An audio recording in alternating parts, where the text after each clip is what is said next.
Oops, we did it again. We don't mean to play with your heart. We just are dumb. Let me introduce you to Stan. MuStan. We just call him Stan for short.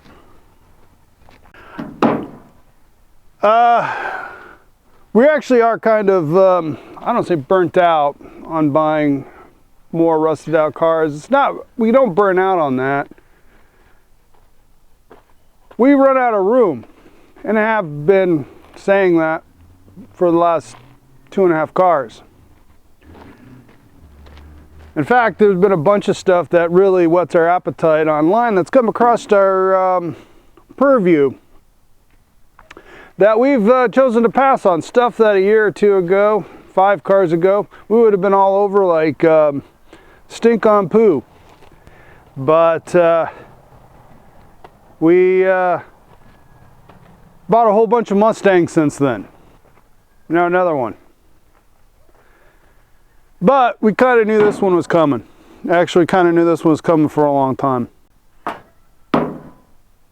Long, sad story tale. The last registered owner of this is a friend's father. And that friend's friend got it from his father to do Mustang things with. And it was last registered in 1984. It was stored outside in the desert, high desert around here for 30 years. A couple years ago, friend's friend, going through some life changes and needed to liquidate some stuff to get some ready cash. And so our friend acquired Stan here from him, more as a favor than actually any real intent or interest in rebuilding them. He likes them, just not enough to invest the time and blood, sweat, and tears. And at that time, we helped move Stan from the high desert to a friend's house. And kind of already we're like, convertible, 67. We like the sound of this. Fairly complete. I'm going to give you a walkthrough here in a minute. Only thing that's obviously missing outside of rat-chewed or rodent-chewed wires is a radiator. And there's some legendary rodents around here, but I don't think none of them can quite eat a whole radiator. Most of them, but not a whole one. So, our friend, who's now going through life changes and needs to get rid of some stuff to make space and liquidate, offered it up, and kind of had it, figured that it was coming, so we went and jumped on it, had the money all set aside. Kind of, once again, we have like the last space that we could possibly shade with a car set aside for this. So, but we're excited about it. 289, it's only the 2V289 and it's the 4-speed. But next up, let's take you a tour around old Stan. Oh no. What did these idiots do this time?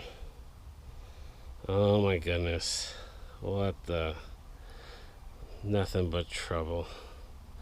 So this right here appears to be, just off of appearance from the grill, we're going to say this is a 67 Ford Mustang. And from the lack of a top, I'm going to say this is the convertible. I would just assume, unless somebody just chopped the top off. Which, I mean, it is a Mustang. People have been known to do dumber things. What do we have here? From about 20 feet away, we see a little bit of a door impact. We got some spider webbing in the paint and some creases in the fender. Complete lack of interior. That is just rusted out. I'm sorry, that is not rusted, it's dry rotted. Because the rust appears to be quite minimal. This was some rust right there, which is very common for this generation of Mustang. There was like a catch-all. It needed a drain in the back. So here we are in the rear. Here we go. Little ding in the bumper right there. Nothing horrible. So this being a 67, and what's giving it away as a 67 is these door markers right here. That's completely non-functional air scoops. That style was in 67. They have a very similar style in 68, but by 69 they went with that wider body style. So here we have it. Here's our emblem.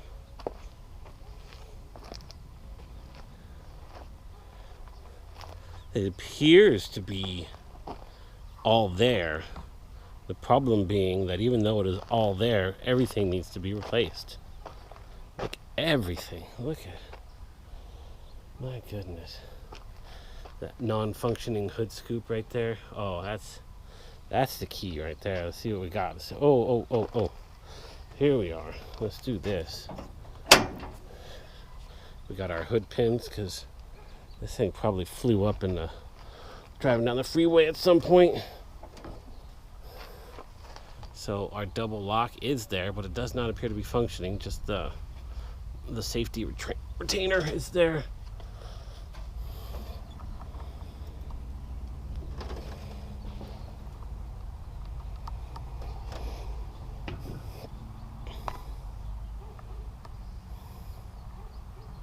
Now what we appear to have here is a 289 Ford V8, which is not bad. This is a we got the 289 two-barrel. Looks like, so the intake says C6 would be 66. It was probably a late 66 for the 67 model year. Oh, look at our Dizzy. The rats have chewed the wiring completely off. We got a good inch of rat dung excrement in the engine compartment. With our cross bracing. Yummy. So there we are. We are missing a radiator. No radiator. Oddly enough, this being the Pit Stop Ranch, we are in possession of a 1967 radiator already. Imagine that. We got all kinds of 67 parts just laying around here, at least parts that interchange with the 67. We, Pit Stop Ranch and the Pit Stop Ranch Rescue Society, came to save this wild Mustang that was out in the middle of the desert. Let's get a look at the interior.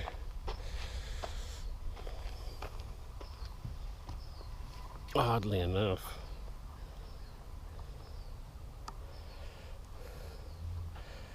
this wild Mustang that's been sitting out in the desert, the California Mojave Desert, since 1984.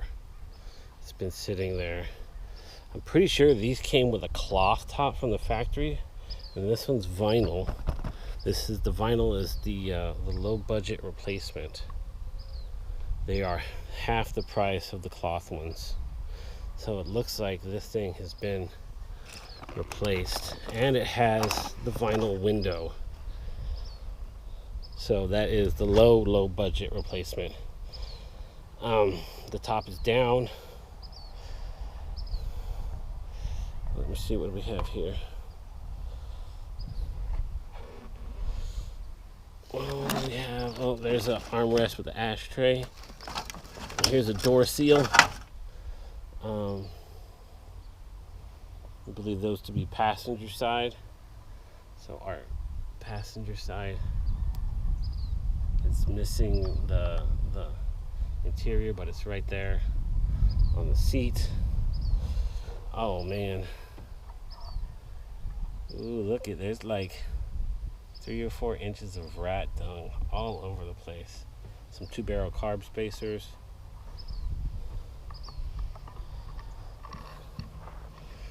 Oh wow, look at all that junk. So this being a California desert car, as you can see, the rust is minimal. There is some, but it is minimal. What we're dealing with here is dry rot. Look at that dashboard. Oh my goodness. Oh my goodness. That camera casing is... There we go. So they call that camera case finish, but the camera case is completely worn off. Ooh, we got the... Is that the 8-track? Oh yeah. There we go with the 8-track. Oh, we got some hubcaps. Oh, look at, there's a little wooden speaker box over there. What do you know about that?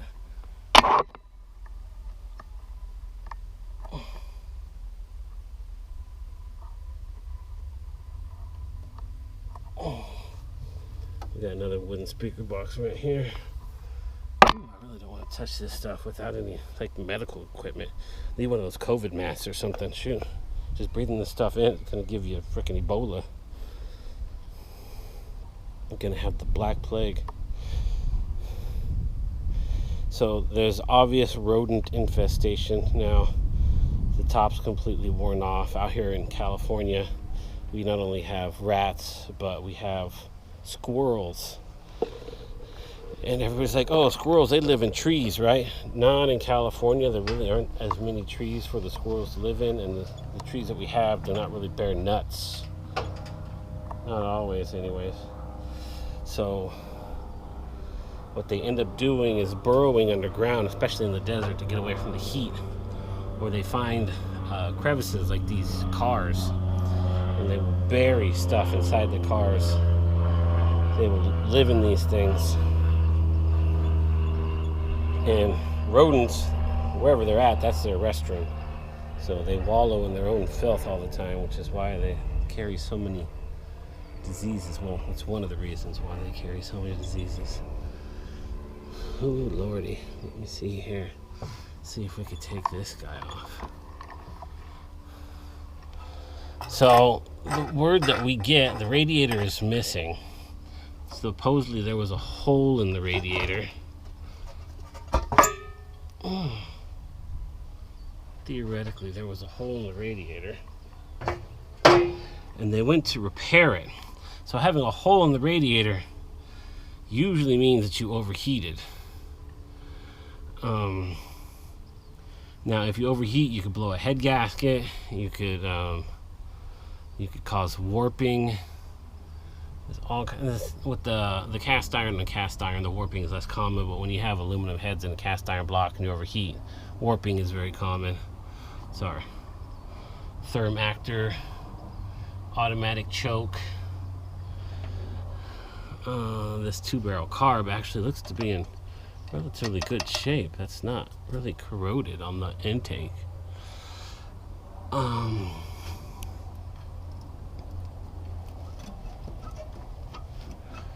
It moves freely. I didn't hear the diaphragm, but I mean, there's no fuel line going to. Well, I guess there is a fuel line over there. Oh no, it just kind of dies off. Is that? No, that's not a fuel line. That's a diaphragm vacuum line. Here's our fuel line right here. Goes down to the fuel pump. I'm assuming, my assumption would be that the gas tank is just full of crud. So,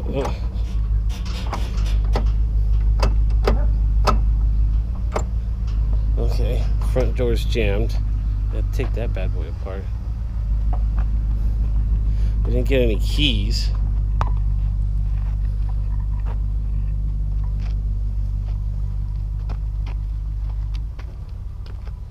No keys, so we can't get in the trunk. This being Pit Stop Ranch, So from 65 to 68, they had the same gas tank.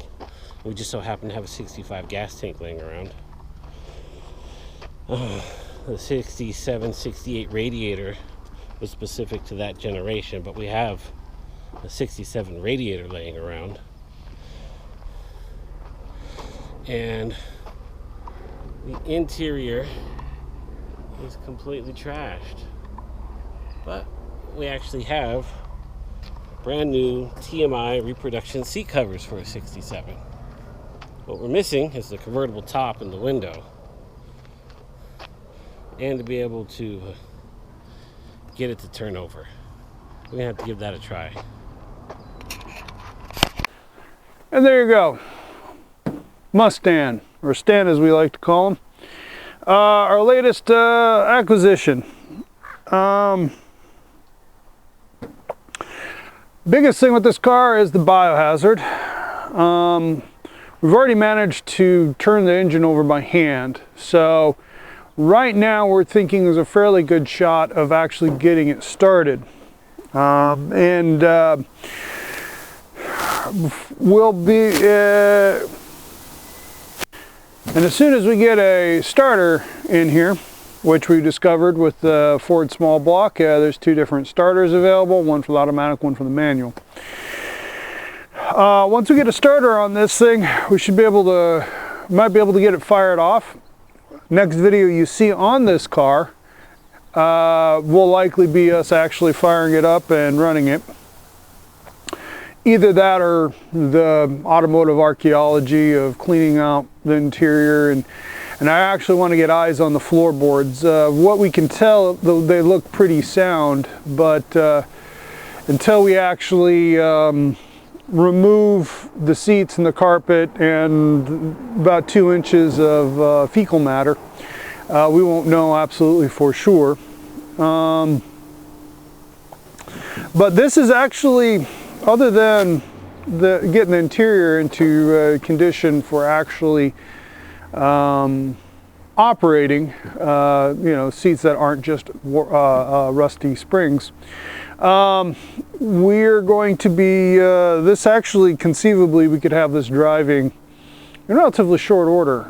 Won't be pretty, but it'll be driving. So that's kind of where we're leaning, is actually making it a driver and then gradually addressing the cosmetics, making it more comfortable.